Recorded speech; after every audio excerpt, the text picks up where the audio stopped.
I do admire and I give credit to anyone who puts themselves in a position to try and be a public servant. My particular experience with public service has truly been a very organic, natural journey. I was actually born on Long Island, New York. My dad was a welder by trade and self-employed. He didn't really boast or talk about himself a lot, but very bright, a tremendous athlete. He actually played minor league baseball. He was a tremendous golfer and really, really strong swimmer. My mom was a traditional stay-at-home mom. As we got older and started graduating high school and going to college and moving on, she got a little bold and worked part-time retail at one of the stores in the shopping malls. You know, it was a big step for our family to have mommy have a job, but still all fun and good discounts on shopping. I think one of the things I love the most about the area of where we lived is everybody was family. Most of them were first generation or just coming to America. So they would always ask, you know, what are you? Where are you from? And I'd go home and say to my parents, say to Dad, I'd say, Daddy, you know, what are we? Kids ask, or, you know, people tell me they're this or that, like, what are we?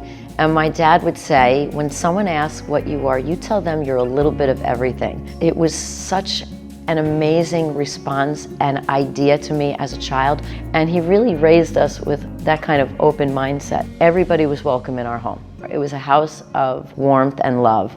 I was a lit comm major. I knew my goal was to get into Manhattan and possibly work for an agency or in publishing. And within a year of starting out and getting a little bit of experience, I made the switch into Manhattan and started at Fairchild Publications. Women's Wear Daily was their most famous, and it was the Bible for women's apparel and retail. I got recruited by Weeder Publications to work at Shape magazine.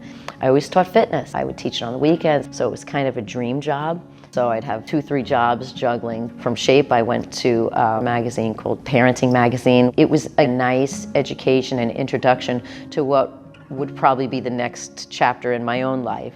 I actually met my husband on my 28th birthday. He's the first guy I gave my real name and phone number to. My husband is a Madawan boy. We dated for 3 years before we got married. Once we decided to get serious, he had always said to me, when we're ready, I want to go back to Central Jersey.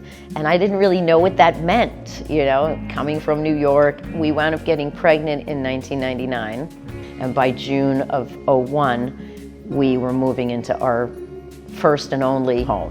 Modern poverty look all over the place with whatever leftover furniture we had from each other's apartments. You know, we seriously had milk crates for coffee tables, and my old couch, his mom's old couch. It was just about having a place to entertain and gather. It didn't matter to me if I didn't have fancy stuff. I wanted fun, happy memories in my home. I love my family, I love my children. I'm so happy and so blessed that everything worked out for us. If you have movement with your career to be able to volunteer or be a class mom or dad or help with sports or help with whatever role it takes, you don't realize that you're advocating and you're active and you're just being a mom. You're just being a good person who wants to help get something built or, you know, clean up trash or donate, you know, during a food drive. It kind of got me to a point of how can I really be a force of good? What can I really do to use what I feel is my good big mouth to be a voice of reason, common sense. I got tired of going to dinner with friends or sitting around my kitchen table talking about why New Jersey is so unaffordable, why it's so hard, why things are so crazy. I want New Jersey to be a safe, beautiful haven and thriving destination for every family. I want to be a loving person, a loving parent, and a tremendous political servant who really found the value in what it means to take care and try and do right for people.